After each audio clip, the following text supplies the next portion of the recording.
Hey, hey, hey, Dr. Jonathan Shepard here. Wow, it is so good to be back. Ask the Doctors is back on the air. We're back streaming live, and I am so good. It's so glad to see you. I'm doing well. I'm doing good. We took a summer break hiatus, and I want you to join me. I want you out there to go ahead and share and like this particular broadcast. I'm going to allow you to come on in the room. Let me know that you're out there. Send some comments. Let me know how you're doing. Let me know that you're watching. Let me know that all is well with you. We have encountered so much in these last 2 months, the month of July, the month of August. And in some respects, I was hoping that some things would be a little bit different the next time I came on. In some respects, some things are worse. In others, they are better. But I am, again, grateful to be with you. Ask the Doctors is a broadcast that we focus in on mental health issues in particular and see how they relate to our society and how we can help, inspire, and even provide some assistance. I am so happy that God has afforded me this platform. I know that my job, Hope Health Systems, which is a mental health agency, an outpatient mental health agency in the state of Maryland. One of the best places you'll ever come to receive hope and health. And we provide those services. I serve as a chief medical director there. And so happy that they have allowed for me to continue this platform for the second season. We did so well during the first season that we want to continue, and we're going to continue to up our game and make sure that we are achieving a level of excellence. I want to make sure that you know how to reach us. Hope Health Systems is a agency that has its website located at the address listed below. When you go there, you'll see different avenues for you to be able to partake in our services. We have a wide array of services that will meet the mental health needs of so many people. Yes, we do provide telehealth services. We do even provide services that are outside of our geographic area, which is typically within the Baltimore and Baltimore County. If you live anywhere in the state of Maryland, as long as our providers and our clinicians and therapists have a license in that particular state, in particular for Maryland, we can provide services for you. And so, man, let me tell you, so many people need help right now. It has just grown in our field, the level and the demand for services. It is unprecedented. I tell so many people now that people are really searching for help. And even during this time of refreshing and reviving for myself during the summer break, I didn't really have too much of a break because there was just such a demand and such a pull on me and others for services. So I want to let you know that this particular program, this particular episode, this particular series is here to provide help and assistance for you. So that's why you should let somebody know that this is going on live. Thank you for all those who will be watching the replays. As I've said so many times, we have at least triple number of views when people just go back and watch and replay. And so thank you. Thank you for those who share with your leaders, your community leaders. Thank you for those who share with your family members. Thank you for those who share with even your immediate family and those who even take the personal assistance that comes through this. Let me just say a couple things, and then we're going to jump into our topic for today. I want to make sure that we are still doing our best in staying safe during the midst of the coronavirus. Oh man, thank you. Janet Rogers is out there. Chris, how you doing? Angela Pinkney, Sarita Watson, Audrey Moody. Oh man, these are people who have followed consistently, and thank you so much. But I want to make sure you're staying safe even during this pandemic. We are experiencing surges Continually, Delta variant is still out there. Even new variants are out there. And it's really causing people to have the three A's. That's what I call it, the three A's: anxiety, anger, and apathy. Those are the three A's: anxiety, anger, and apathy. Apathy meaning lack of motivation. And so what happens is when we have these three A's, it weighs on us mentally and emotionally. And so I want to make sure that when you're looking and checking yourself personally, that if you find yourself being so anxious and angry and apathetic, that it's time to get help. And so as we go through this particular episode in specifically, I want to make sure that you find yourself, you identify yourself, and say, "Hey, I need some help." Um, and there's nothing wrong with getting help. There's nothing wrong at all with getting help. We want to normalize ourselves getting the help that we need. So, with that said, I think I'm just about all that I need to say. Hope Health Systems, again, our sponsor. I could say so much more, but that's going to be actually the topic of our session today. I'm really dealing with mental health matters. And in particular, today is World Suicide Prevention Day. September 10th is World Suicide Prevention Day. Wow. And it really is a call to action, because whether or not you know it, the second leading cause of death for our adolescents and those who are in the age of 20 to even, I believe it's about 35. Our guests may correct me on that. Second leading cause is suicide. Wow. That's taking matters into your own hands and ending your life. And so suicide is something that we don't like to talk about because it troubles us, it baffles us, it makes us feel guilty. But one of the things that I have ascribed to during this time is to be the chief myth buster. And that is to mean that I'm not scared to tackle anything. And that means including suicide. Yes, we have to tackle suicide. And on today, I want to have some guests who are going to help me in talking about some of these matters. We're going to start talking about suicide as one of our topics, but the conversation is going to be great. It's going to be wonderful. Just kind of giving you a chance to get warmed up here. Man, thank you. Oh, Marie Harris, thank you. Thank you, Dr. Harris. Oh, wonderful for joining us. And Lori Jenkins. Oh, how you doing? I got family joining on here. This is wonderful, wonderful, wonderful. So I want to bring on our first guest. This is a young man who I have sat back and have admired over the last couple of months in particular, as I have seen his work go forth. He has his biggest supporter, his father, which I just love. So I'm sure the next time I see his father is probably going to just, I don't know. I'm not sure what he's going to do.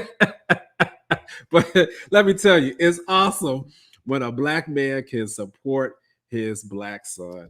And I'm going to bring on Dr. Vince. His full name is Dr. Vincent Allen Jr., but he goes by Dr. Vince. And come on in, my brother. Dr. Shepherd, thank you so much for having me. How are you? I'm doing well. How are you? I'm doing pretty good. Pretty good. I am better, man, not having you on the show. Thank you. Thank you. You're blowing up on social media. Man, I love it. I love it. Come Yeah. on, tell the people a little bit about what you do. Well, I like what you said, that you're the chief myth buster, and so whatever is under a chief, I'm that designation of a myth buster. But to the audience, my name is Dr. Vince. I'm a licensed clinical psychologist. I have a private practice that's dedicated to the mental health, emotional well-being, and general wellness of Black men. I live in Atlanta, Georgia, and I've been in the mental health field for a few years now. And so I'm really dedicated to addressing mental health in general, but specifically as it relates to Black men's mental health, because there's so few resources out there for us. And so again, Dr. Shepherd, and to the Hope Health Systems, thank you so much for having me on tonight. Absolutely. Oh man, this is wonderful. And I want you now, before we even go further, go to his IG page and start following him. I think he gives out almost like daily advice. It seems like. I try to, yeah. Yeah. Yeah, So I have no problem encouraging people who are doing great things. That is a thing that we need to do. We have to encourage one another, but then also bring up other people to make sure that we know that this is not a competition. We work absolutely. together. Sometimes they say that psychiatrists and psychologists can't get along. Well, I get it. Chief Mythbuster. We're breaking that. Absolutely. We're breaking that up today. Absolutely. Uh, We you need know, each other. We need each other. Absolutely, absolutely. This is not a need for silos. If Yeah, anything, the pandemic has taught us that silos are dangerous. That absolutely. I mean, speak to that. Speak to that. Just let's go off of Yeah, that. yeah, and so we're talking about suicide, and one of the risks for suicide is isolation, and Mm, that's something that I've seen even in the clients that I work with, and people are alone, and they have that anxiety, they have that anger. What do you do with it when you're alone and you can't go anywhere, and you can't rely on the resources and the social supports that you normally would? For a lot of the clients that I had, things like church and other social organizations, fraternal and sorority organizations, all that stuff stopped over the mhm. past year and a half. And for a lot of people, particularly for Black folks, those are the ways that we build community. And so when you don't have that, what do you go to for healing? What do you go to for restoration when you're just sitting at home by yourself in front of the TV? And so in talking about suicide and the risk for suicide, the isolation that we've been dealing with over the past year and a half, it has been a major one for a lot of folks. Absolutely. And we've actually even seen a rise in Hmm. suicide. There's even particular stats that have shown in my state, the state of Maryland, that there was even in the adult population that the number of blacks overtook the number of whites who were completing suicides. Um, Wow. and and even if you look at the American Academy of Pediatrics, and even in my field of psychiatry, since 2018, they've been publishing that Black children from ages 5 to 12 are now completing suicides more often than white Hmm. children. Hmm. Wow. Yeah, That and is- actually, yeah. Mhm. since you brought that up, that there's an interesting stat in terms of the trends when we talk about suicide. One of the things that we notice overall for the U.S. population is that the suicide rates kind of peak overall in about mid adulthood, so about 30s, 40s, Mm, 50s. But when you look specifically at the Black population, our rates actually peak in line with what you said in adolescence. So when we wow. talk about who's most at risk for suicide, if we're talking overall, we actually may miss our Black adolescents, who for Black folks are actually at increased risk for suicide as opposed to for the larger population when the suicide risk increases in that 30, 40, 50 age range. So I do think it's important to have this conversation overall. And I think it's important to talk specifically about how suicide looks different for different communities. Wow. Ooh, you just said something there. You said two powerful things. I need to follow up, and then I want to bring in our next guest. You said something that I had not really thought about, that the peak for blacks is different from the peak for whites. Yes. Talk a little bit more about that, and why do you think that is? Yeah, and so it was just some research that I found from, I think it was the CDC, Mhm, and I guess that we could probably have a conversation about some of the reasons that may be. mhm, I think there are a lot of different factors as it relates to things that young Black adolescents may be at risk for that mhm. are different from some other groups. But I think it's just really interesting because again we talk about mental health and we talk about these issues as if it's the same for everyone, and it's not. We know, especially when it comes to the past year and a half, looking at the things that Black adolescents have experienced with Black Lives Matter and the shooting of George Floyd and Breonna Taylor, those uh, incidents create what we call race-related stress. And so race-related stress is all about the ways in which exposure to racism affects the mental health of people of color, specifically Black people. So that's a stressor and a cause of anxiety and depression that other groups may not deal with in the same way that Black youth deal with. And so even when we think of the education system and the school to prison pipeline, all of these things may be unique to Black youth that puts them at risk in a way that it just doesn't for our white counterparts. So it's important, again, to have this conversation overall, but to look specifically at different communities because the risk factors are just not the same. Mm, wow. All right, we're gonna put a pause right there, man. Okay. This is good. This is good. I want to reset the room. I want you to get a chance now. For those who are watching, continue to comment. If you have some questions that you want to ask of our guests, please, or ask of myself, please. This is your opportunity to do that. I'm going to bring in our next guest, and he is just chomping at the bit to join on in here. This is a wonderful. I'm about to say wonderful young man, but he called himself old earlier. So come on in the room. I love the laugh, Dr. Lewis. So just know that. So yeah. Well, greetings, everybody. I want to tell you that it's such a pleasure to be here, and I have grown to just appreciate the work of Dr. Shepherd and Dr. Vince. It's just a pleasure to be here. And for those who don't know what I do, I am a retired high school principal, back high school principal again, and life coach. And what I do is I'm on the other side of the coin. I have a high school program that focuses on prison reform and dropout recovery, and taking young people who that regular school just didn't work. And it speaks really to what you're talking about, all of these systemic issues. And we go into the prison and offer high school services, and we have a brick and mortar building that when these guys and ladies are done, they can come to us. And regular students where the big, large schools, they get swallowed up in the big schools, doesn't work. They come to us, and we try to get them graduated into careers and changing economics through academics. Gotcha. That's good. Wonderful. Wonderful. Good. Man, that's changing people's lives right there. Yeah. Yes, sir. So you see the type of panel that we have today. This is high quality, which we try to bring to you every time that we are broadcasting. And so wonderful. Dr. Lewis, why don't you just take it from there? We've been talking about suicide. And so I'm sure that you have faced that either as a high school principal or either as a coach. I can even imagine in the prison reform community that there are people who said, you know what, I'm tired. I might as well kill myself. What's interesting, you say that I just spoke at a funeral of a wonderful young brother who that actually happened not too long ago, about 2 weeks ago. And what we found is that when we begin to look at those things, it was interesting that we found that 85% of most people's problems is not their own, it's someone else's. Mm-hmm. And when we went back to look at the notes and some things that they left behind, there were 85% of them were other people's problems. It's separating that and owning what's truly yours. That's what I took from some of the things that I'm dealing with putting people back on the path of wholeness. It's just what's yours versus what's not yours. Wow. Mm-hmm. Respond to that, Dr. Vince. That's something. Yeah, it is. I think that's really interesting in terms of, I think in my practice, I would talk about internalizing.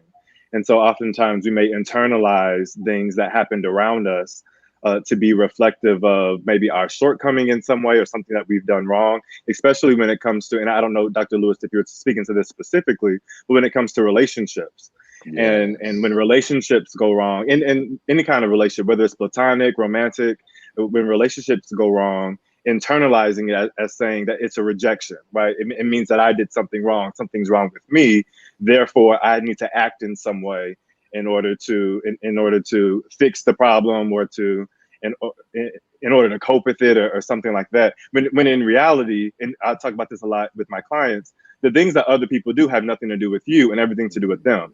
And so to your point, Dr. Lewis, of kind of making that separation, it's really hard for people to make because as humans, we want to be in control, right? And so I want to say that if I change, then you'll love me. If I do this, then life will get better. If I do that, and that's kind of the message that we receive, is that if you do everything quote unquote right, you're going to have the white picket fence and the kids and the dog and the house in the suburbs. But in reality, life just don't work like that, right? But when it doesn't, because we live in this society of quote unquote meritocracy, we then internalize it to say, I'm doing something wrong. And so I could imagine for you, Dr. Lewis, when you were speaking to that those maybe are some of the issues that come up that make it hard for people to make that separation between the external and the internal. And it's funny you should say that because that's right on point. The second thing I experience is, and I want you guys to even share with me and some ideas you can help, is that the most difficult thing we find in our practice of even life coaching and prison reform and high school reform is encouraging people to really activate the reset button. It is so hard getting people to reset. Once you finally get them on a trajectory of healness and wholeness and wellness, those indicators and guarding your gates, your eye gate, nose gate, ear gates, guarding those gates and not letting those be exposed to the elements and getting them to reset again. That is so much of a challenge. And I just want to just go down and see if you guys had anything that you can share with the people, because the reset button is so difficult for people to embrace, that it's okay to reset and to do and to start again. Wow. You said something. Now when you see me writing or when you see me put my head, that means that something has struck me. And so that doesn't mean I'm not paying attention, but you just said something there, and I'm going to deal a little bit with it. I see your questions, Janet Rogers, and I think there's some excellent questions. But isn't that something that is difficult for people to activate the reset button? Yes. And I think this is very appropriate because this is the month of September. And for me, in the month of September, I begin to think about what I'm going to do for the following year. I don't wait until January to start thinking about what the new year will look like. I begin in September, October. Those are my 2 months. Those are my transitional months. That's what I call. And so when I'm starting to make changes, it is in those months that I will see those changes taking place. But it's so amazing that when people know that they need to change, feel that they need to change, have all the evidence that they need to change, they don't change. And again, I don't want to steer too far off away from where we're going regarding, we're talking about people with who have dealt with suicide ideation. But that's very interesting that you said that people find it difficult to activate the reset button. It's Dr. Shepherd, you're right on point, because the young man who unfortunately took his life, we had been working with him for a couple of years, and he was a classic example of, he's back on the trajectory of doing great, and he was excited about this new world, and just a small idiosyncratic life moment caused him to not reset. And I know, Dr. Vince, you've seen this all too many times. One moment, one pebble in the road can throw you off of your kilter, but it's getting people to say it's okay to reset, it's okay to try it again. Wow. Dr. Vince? Yeah, and I think we have a larger kind of cultural, societal way of socializing people that unhealthy becomes normal. Right. And so oftentimes what I do with my clients is just encourage them that you're trying to live this new healthy life. Dr. Lewis, you talked about opening up the gates, right? The eye gate, the ear gate. But what you're doing is new. You have no models for this. Your dad didn't do it. Your grandfather didn't do it. Nobody, who taught you that you can reset? Me? You've been living this entire life, and now here I come, and you're in your 20s, 30s, 40s, and it's the first time you hear it. You may hold on to that, and you may like that, but it's hard to practice because that's not what you know.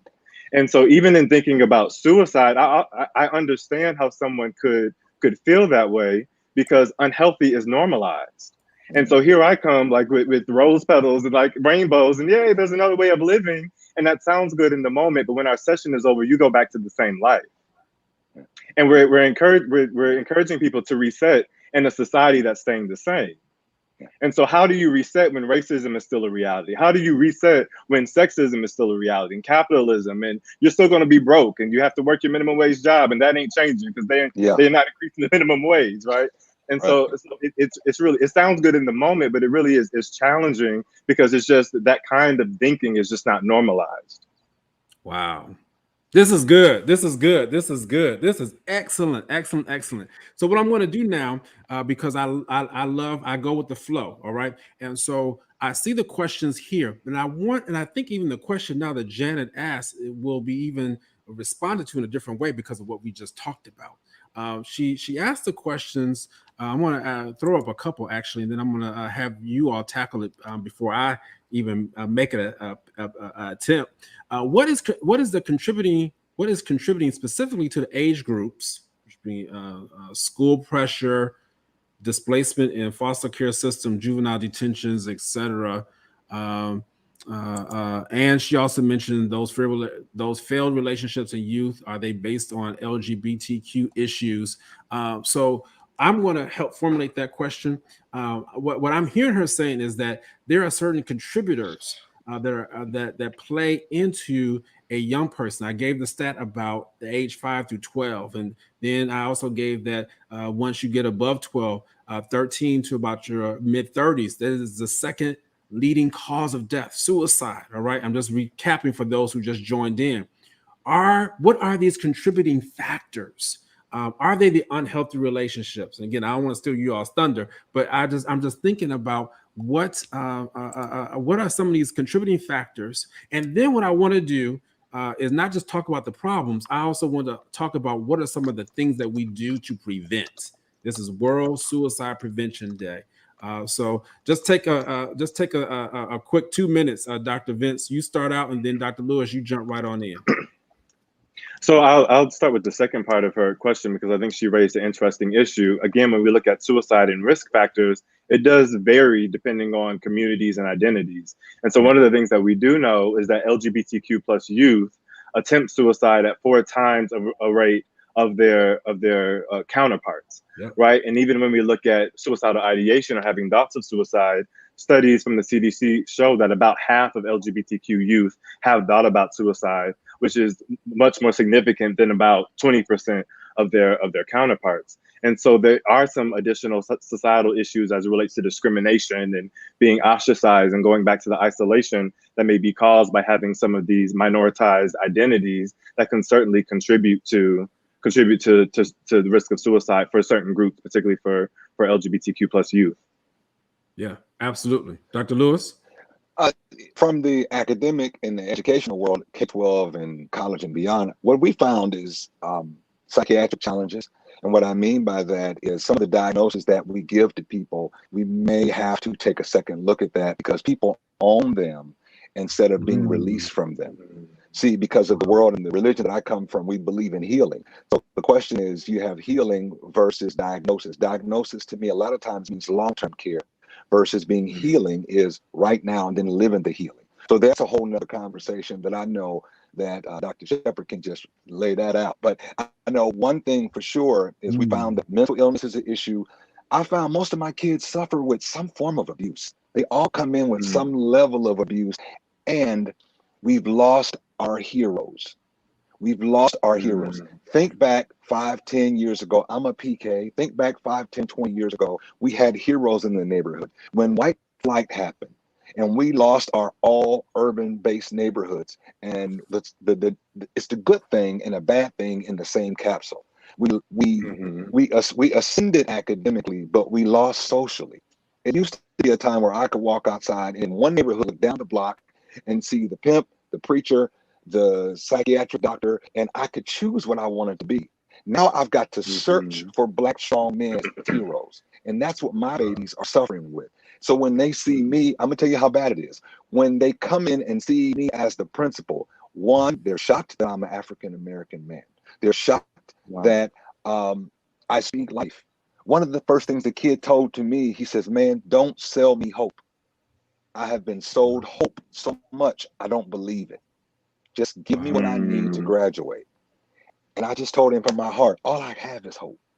That's all I have. I can't make you do it. So from the K-12, it's abuse, psychiatric issues, and we've lost our heroes.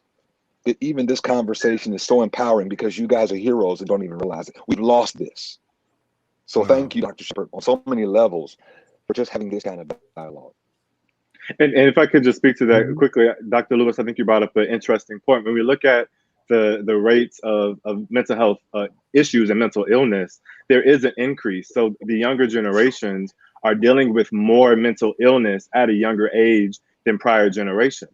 And so if we're looking at some racial differences, combine that with economic access, which kids have the access to adequately address those mental health issues? Right. And then you combine that with the issue, Dr. Lewis, that you raised about community, which kids also then have access to community, even if they don't have the medical resources, who has access to community that can support them?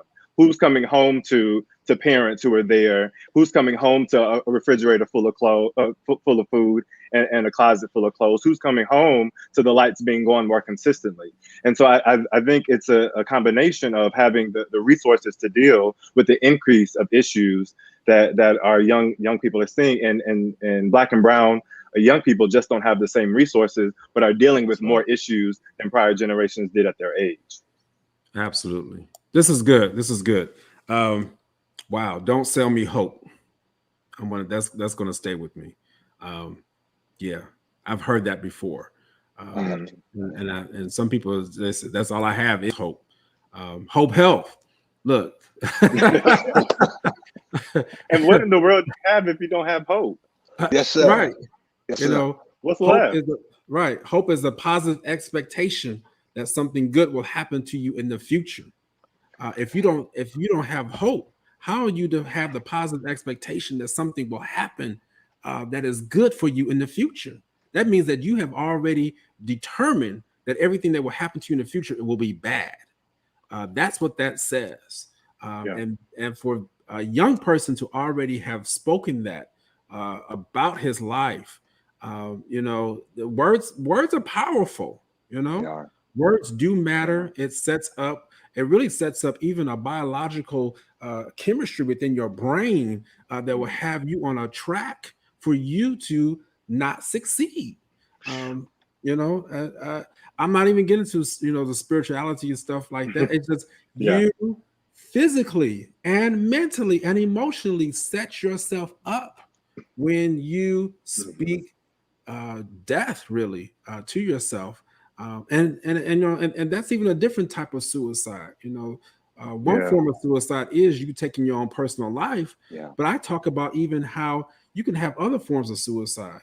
The fact that you remain stuck, the fact that you remain in a place where you kill your own dreams. So you're physically alive, but you emotionally dead. That is a Yeah. form of suicide. All right, Yeah. man. Okay, you about to. I'm not supposed to talk that much as being the moderator. That's Come Actually, on, Doc. can I Come on with it, Doc. respond to that? Because now you open up the box. Because when you talk about that hopelessness, what I hear as a clinician is depression, because that's one of the things that we look for. If you have no sense of hope for the future, if you think that everything that's going to happen in the future is negative, if you have that sense of hopelessness, that sense of worthlessness, that is one of the symptoms of depression. And so to tie that back to the conversation of suicide, if you don't have hope, then I understand why you would be suicidal, because you have nothing to live for. right. Absolutely. And who failed that young man, and I guess who are we all as a community failing in terms of our young people, that they have no hope? Absolutely. So I want to now turn to another question. This is a gentleman who I highly respect, and his name is Elliot Powell, Attorney Powell. He is an Esquire there in the state of Illinois, Chicago. And he mentioned that he had a godson who completed a suicide a few years ago. He felt guilty about it, like so many of us, because he didn't recognize that he was suicidal. How can a person know the signs? Who wants to tackle that first? Signs of being suicidal. One of the things that I can start and you guys can jump in. One of the things that I've seen from my students when I have suicidal cases is look for patterns of behaviors. When those patterns change, and there's something we do in education called the 4-year gap. Elementary moving into middle moving into high. You don't just take a kid from a building to another school. You take them from a behavior to another behavior. So you've got to watch those behavioral transitions and see if they're safely transitioned. And when that doesn't happen, ask questions. Look for empathy versus sympathy. Look for those kind of things. Look for when the young people, they don't want to hang out with their friends as much anymore. All the patterns of behavior starts to change. And when you see happiness being attacked, it's my last one. I noticed certain kids that I had in one grade, and as I worked with them in the later grades, their spirit of happiness changed. And that just wasn't normal. And lo and behold, a couple years later, they take their life. And that we seen the behavior, we seen the happiness change, but we tended to give it over to just regular life. So those are my 3. That's good. And so what I'll say to that, first of all, to the person, thank you for the question, and I'm sorry for your loss. And what I'll say is that I think it's important for us to realize that there aren't necessarily always signs. And so looking for the signs, I totally understand that, because we want to be able to like have a checklist to say, okay, if a person is doing this, they must be suicidal, so I need to intervene. And it doesn't necessarily work like that. Just like depression, yeah, it may look like you're laying in the bed all day. That's one of the ways that depression can manifest. Depression can also manifest in being a workaholic, right? And being which results in being very, very productive, but nobody assumes that that person is depressed. Wow. And so Wow. for me, when it comes to like the signs of suicide, that is more of an intervention approach, and I would encourage us all to have more of a prevention approach. And what that says is that instead of looking for the signs of suicide, what I'm going to do is create a culture, whether it's in my family, in my friend group, and the people that I'm around, where we're always checking in about mental health. So when I ask you, like, bro, how are you doing? I really mean it. And if you're not doing well, you feel safe enough with me that you could say, I'm not doing good. Okay, let's talk about it. Because oftentimes you say, yo, how you doing? Oh, I'm good. What's going on? And then the conversation just goes on when people are really hurting. And so I would encourage us to, instead of doing that intervention, what are the signs of suicide, take a prevention approach and to really cultivate a culture where we're having these conversations, checking in with people, asking them, how is your mental health? That's a question that I ask my friends. How is your mental health? And I've even asked people, are you having suicidal thoughts? Have you had suicidal thoughts? Because even that simple question can also be an intervention, because oftentimes if people are, they want the space to be able to talk about it. They don't want to deal with that on their own. And so that's what I would say to the question, is just creating a culture where we're always addressing, talking about, and aware of the mental health of the folks around us. Absolutely.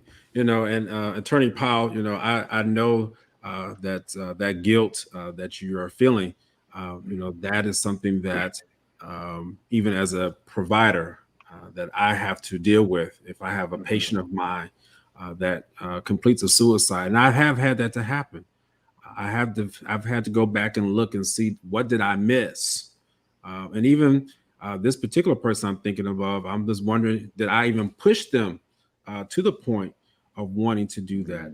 Again, just being transparent here, because as you work with people and you have to tell them things that they don't want to hear, then that, you struggle with that and you say, maybe I should not have told them. But I know in the deepest of my heart, I had to, because I'm obligated to let people know what they need to know, even though they may not want to hear it. And that is one of the main things that you struggle with when you're working with people, whether it be a physician, whether it be whatever profession that is. But that is one of the major things that we struggle with as being as a provider, as a physician. So that guilt is real. I pray that as you work through that guilt, though, and that that it's not your fault. And I need to tell someone else out there, I'm just not speaking now to Attorney Powell, that whoever has encountered that, and some of us will encounter that and have already encountered a person who has completed a suicide. And you see, I'm even careful with my verbiage. You see, I don't say commit suicide. I say completed a suicide. And well, what's the difference? Because there's more of a almost like a negative connotation regarding that commit suicide. So just even changing that word commit to complete, it really does. I know some people, hey, make no difference for me. Well, for some people, actually, it does make a difference what words you do use. Because suicide is something that we have to not be afraid to address. And you have to talk about it with people who are 13. I think it was 13. I think he said, we have to. I was just telling one of the people at my job today what the show was about, and she said, "Yeah, one of my good friends, her son, age 13." completed suicide. And she said, we just didn't understand because we weren't looking for it. And many times what it is, we feel bad because we feel like, man, I could have prevented it. One of the things I have to say, and this is going to be difficult for me to say, but I need to say it, it's difficult to hear. Say it. When you are dealing with someone who is suicidal, you may do all that you can do. Yes. And they still go ahead and do it. Yes, that's right. That's hard to hear. But you have to know that you have done your part. Not again as if you are aware of it. Many times we're not even aware. When someone is struggling with suicide, they're in between. I always tell people when when someone is severely depressed, and I'm going to stop talking, but when someone is severely depressed, they're not going to commit suicide or complete a suicide. Well, why is that, Dr. Shepherd? Because they're too depressed to do it. They don't lack the energy. They lack even the motivation to get up to do it. Yeah. But when they get into treatment and when they're in that in-between part, that's when I get scared, because the mind will be the last thing that kind of comes into order with treatment. Your energy, your ability to get up and do will improve, but it's those suicidal thoughts, which is why we have to make sure what Dr. Vince was saying, that we're checking in on people, that we're asking. So these are some of the preventative measures. It goes along with some of the things that I asked earlier. What are some of the preventative measures that need to be put in place so that when we're struggling, call somebody today, call somebody this weekend, check on them. You know, people, let me just say this, and then I am done. I really am. Okay, they may not respond to your text right away. I'm just done with them. They don't know how to treat me right. You know how we do. You may be the person that they need to hear from. Absolutely. Oh, I know I said something now. I'll leave it. We need to transition here. Oh man, I'm talking too much. I'm talking too much. I can tell I've been on summer break because I don't normally talk. Is this making sense to me, Doctor? Making sense to you, or Dr. Vince, Dr. Lewis? You know, yeah, absolutely. It's good. And so you brought up a good point in dealing with your guilt as the provider. And I've actually had the same situation where I had a client who completed suicide. The client was actually in treatment. The client was doing really well. I was in communication with the client's family from the perspective of everyone around the client. They were doing really well. And something happened in one moment that none of us could have predicted. And the client made that decision. And so what I would say to anyone who is out there dealing with that, whether it's a family member or a friend or whoever, and is dealing with the guilt, I've dealt with it similar to Dr. Shepherd, and how I process that within myself. Therapy. I'm a therapist who was a therapist. I believe in that. But also my prayer was that that person found the peace that they so desperately wanted. Yeah. Because if you're in that much pain, what you really want is peace. And sometimes that peace comes on this side, and sometimes that peace comes on the other side. And so for me, in dealing with my own guilt, that's part of how I processed it, was just by praying that I pray that they found the peace that they were looking for. Wow. Gotcha. All right. This is good. I'm going to shift just a little bit to one of the other topics that we have. I already knew we weren't going to be able to get to all everything that I had put down. But I want to deal a little bit with this transition to a new season from summer to fall, and how does it coincide with the suicide prevention? Because as we transition, let me tell you, people don't like change. I don't care what they say. I don't care how much they holler and scream. People do not like change, and people do not like transitions. Case in point, they didn't even, myself, I had to transition from seeing everybody in person to telehealth. Yeah. I want to strangle somebody. Sitting here in my home, having to see people via a screen. 4 out of 5 days of the week that I was treating people. That was difficult, and my body started breaking down. So this is just some of the things that the transition. And so for some folks, they literally lost their mojo, as some people would say. They lost their enthusiasm. And so, yes, it may not be a physical suicide where you cut your life off, your human life off, but you cut off your purpose of life. Wow. You cut off your mission. And so I want us to speak to that today. Yes, this is medicine right here. This is medicine right here. This is what we are called to do as providers, as a psychologist, as a life coach, as a principal. We're called to be able to give life and to be able to hopefully inspire life. So talk about what are some of the tools that we need for transition? Well, I can start first. one of the things I think, and I'm going to be a little bit out of the box here, that it's not a topic that is typically spoken, but self-talk. That's something that I push with my students. It's self-talk. In the morning when you get up, stand in the mirror, and whatever life is faced outside of the wall, talk to yourself. Encourage yourself in the morning. Speak to yourself. It doesn't mean that something's wrong, or as the kids say, you're crazy.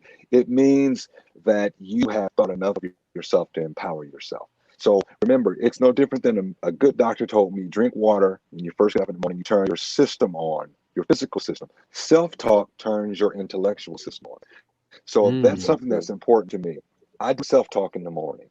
You know, the second thing is, you know, you got to develop a new routine.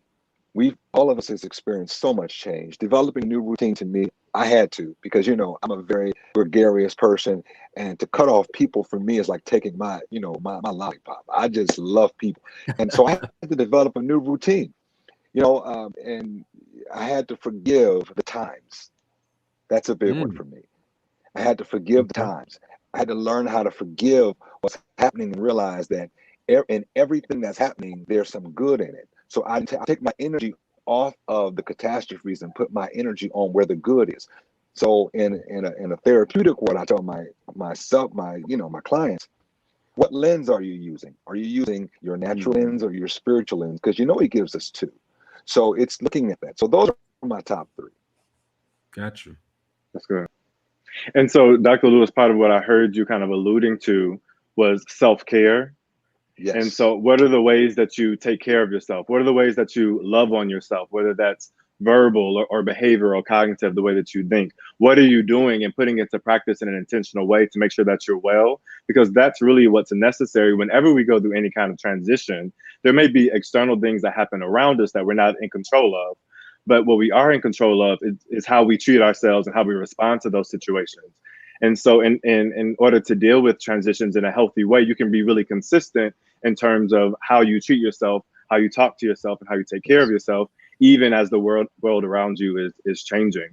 And also as a clinician, part of where I thought you were going, Dr. Shepherd, was the transitioning of seasons and how we actually see increased risks for suicide in the season that we're getting ready to go into. So when we go into the fall, when we go into the holiday season, that's actually the highest seasons for suicide completions and attempts. And even so much so that suicide hotlines become overwhelmed during the holiday time, Dr. Shepherd, because of some of the isolation that we first started talking about, right? And so I think that's also important as we transition, checking in with ourselves, taking care of ourselves, and also making sure that we're taking care of each other. Because the past year and a half with COVID has been so difficult. Many of us are still going to be spending holidays alone, or we've lost family members and friends that we typically would be with. And we're dealing with that grief in the midst of ongoing grief and the trauma of the pandemic. And so as we're transitioning, I would encourage everyone to really be mindful and intentional of what you're doing to take care of yourself and to take care of the people around you. Wow. It's the most wonderful time of the year. That's what it's supposed to be. No. No, not for everybody. Wow. Isn't that something? Especially now, for a lot of people, it's a time of grieving. Wow. Wow. It is. Well, I know for a fact, I'm the old man in the room, and I know for a fact social stratification really hit us hard. And what I mean by that is when we lost our neighborhoods, we lost the gift of sharing, because in the former season, the most wonderful time of the year was because of our collective social power. Now it's our collective economic power. So it's shifted in terms of how do we celebrate. We used to celebrate because we were together, not necessarily the most, you know, the most money in the room didn't get all the attention. Now the most money in the room gets attention. So we have to take a look at that and see that that's connected to a lot of the suicide and because you find that most of the people who go do this suicide completion, they're people of means. These are not, most of them are not broke people. So the question becomes, what does success really mean in our, as a culture, as Black and brown people? We have to redefine what success is. Because a lot of times success ends you up on a balcony. You have to ask the creator, give me my daily bread, which means if you give me too much bread, will I meet the suicide spirit? because I've been given just a little bit too much. So give me my daily bread. But that's the side I sit on, is that I always am asking for what we can handle, not what we desire. Wow. Wow. It's just something That's to think good. about, because That is good. It is because, and I'm going to go back to a point, and someone emphasized it earlier when Dr. Vince mentioned, I think it was Dr. Vince, or Dr. Lewis, I forget which one of you all mentioned about how 80% of the problems that we carry are other people's problems. Dr. Lewis, yeah. I mean, that right there, that spoke to me volumes. Because if you're looking about, you're saying carrying your daily bread, carrying your daily allowance of what you're supposed to be able to do. If you're carrying 85% of what somebody else has put on you is not yours, and you got your own stuff, you're going to be overwhelmed. And that's what I want. And this is so good. Thank you for saying that, because we need to kind of pull this apart before we end today. You need to go back and make inventory and take inventory. What are you carrying? Before this weekend is out, Dr. Shepherd has given you a prescription today that you need to go back and look at the issues that you are carrying. And are you carrying the issues that you're supposed to carry, or are you carrying somebody else's stuff? Because if you're carrying 85% of the stuff that someone else put on you, yes, it will cause you to be depressed. It will cause you to be angry. It will cause you to be apathetic, and even lead you to want to take your own life. Come on, brother. Wow. Come on, Wow. That is something. Now, again, you might say for children, well, Dr. Shepherd, how does that apply? Well, it applies very much so, because when I deal with children, there's so much that parents don't understand at times, and maybe I shouldn't say don't understand, but they may not realize that the children are carrying the weight of what you're going through. Man, that is so. Absolutely. That's true. You know, when parents bring their children in and say, well, little Johnny's still grieving his grandmother. You know what? Johnny got over the grandmother's death. It's you who haven't gotten over it. And you continue to pass it on down. And now Johnny has learned how to be unhealthy and dysfunctional, and how to be able to work through some of these things, because he's operating through your dysfunction. That's so good, yeah. And that even part of what I go ahead. Sorry. Go ahead. No, I was going to say, part of what I often say is that therapy is the process of unlearning. And so much of what we have learned, I think what you all are alluding to, we have learned ways of coping that are unhealthy.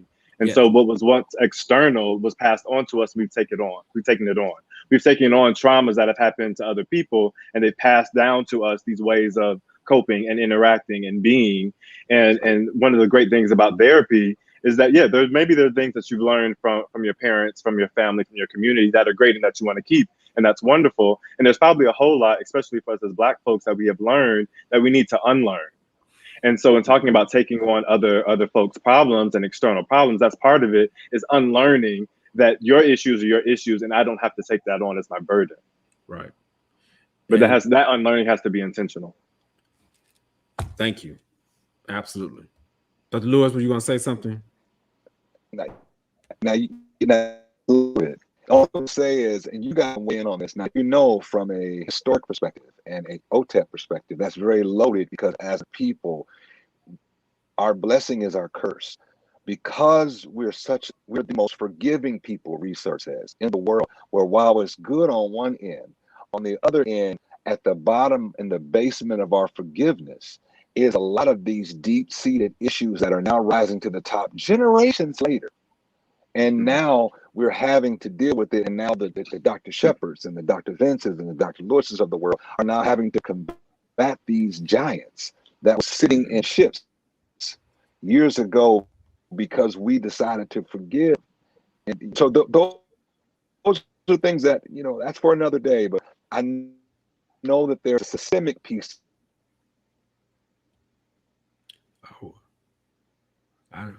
Did we lose him? I think so. Just as soon as he was getting real good. I know, it was really good. Just like the devil. Right. All right. But I will say that there's a psychologist, her name is Dr. Joy DeGruy, and she speaks to that very point. She talks about post-traumatic slave syndrome. And what she says is that The people who needed therapy the most were the emancipated, enslaved folks. But they never got the opportunity because they went from being slaves to having to survive. And that got passed down through generations. And so I think to Dr. Lewis's point, we are now at a generation where we have the resources and we have the time and we have enough of clinicians of color who are culturally competent enough to be able to address these issues in a real intentional way. And so I hope that as there's more of us and we have more of these conversations, that more people of color, Black folks specifically, will really engage in this conversation around mental health and healing, because it's so important. Absolutely. Absolutely. Man, that's a good place for us to kind of take a breather here, and let's prepare to wind up. And I'm waiting for Dr. Lewis to see if he's able to get his connection back up. You've been listening to Ask the Doctors. Wow. This has been a way to cap off and start out season number 2.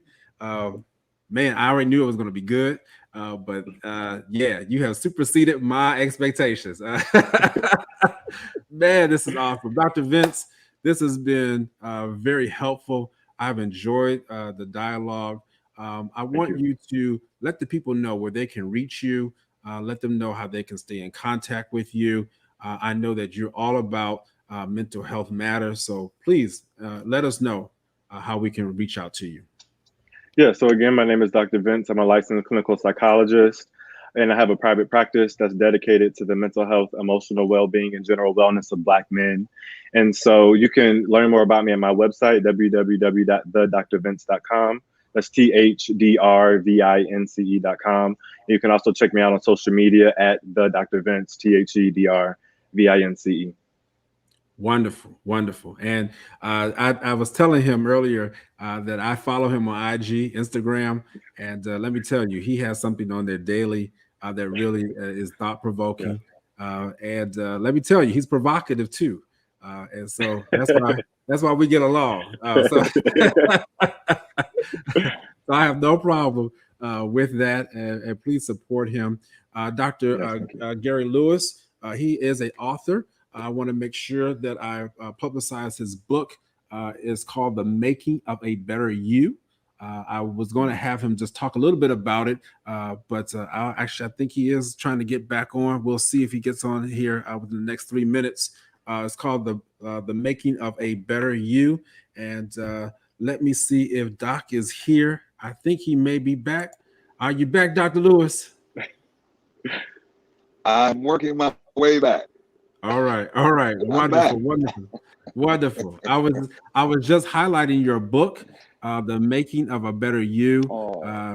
I want you all to go in. I'll put it in the chat, in the comments, but go and publicize. Just tell the people a little bit about the book, if you would, about a minute or two. Just tell the people about that. Sure. Publication. Yes, sir. Excited. Thank you. Mm-hmm. Well, it's I believe this. It's 25 things to make you better. God gives us good. He says, when I made you good. And then he gives us all these wonderful things, hands, eyes, feet, nose, but he gave us an assignment to become better. And it's 25 things to get better. And you can go to my website, drgarylewis.com, or follow me on Instagram at Gary Lewis. It's Garey Lewis 222. And we would just love to help you. And as I said, I'm a life coach. I'm all about getting better and selling hope, right? So God bless you, and we're just excited for you. That's wonderful. That's wonderful. Nothing wrong with selling hope. We need it. We're not about to go change the name of this company, Hope Health Systems. I mean, that it is called that for a reason, because we have positive expectations that your future will be better than what your current is. All right. I just kind of threw that little slogan in there, but absolutely, we do believe that. So Hope Health Systems is a mental health organization, again, headquartered in the northwest side of Baltimore County. I serve as chief medical director there. We do provide services for all ages, children, adolescents, and adults. If you know someone who is struggling with suicidal thoughts, please know that you can reach out to Hope Health Systems. There is a national suicide hotline. I should have had that number handy right now. I don't have it right now, but there's a 24/7 National Suicide Hotline number. And let me tell you, the United States of America is working toward getting that number to be universal. 988 is supposed to be the number that's going to be coming in a couple of years, so that when you dial that number, 988, then you'll be able to reach out to someone if you are having suicidal thoughts, suicidal ideation, as we say it. Wow. Again, there's nothing wrong with that. The only problem that is that when you don't do something about it. And today you have heard some wonderful dialogue, preventative measures, strategies. I want you to take these things, share this video with those persons who are out there. I want you to let people know that there are strong Black males who are talking good, know what they're talking about, and providing the help that is needed for our communities, and not just for the Black communities, really for the community at large. So please share this. Thank you again for all those who have watching the replays. I'm ready to sign off. I want our guests to please stay signed on. I'm going to go ahead and log off. I'll see you next week. We're back here Fridays at 7 p.m. Eastern Standard Time. And again, I look forward to seeing you next week. Hit me up if you need to. You know how to reach out to me on social media. But please take care. Please stay safe. And I look forward to seeing you next week.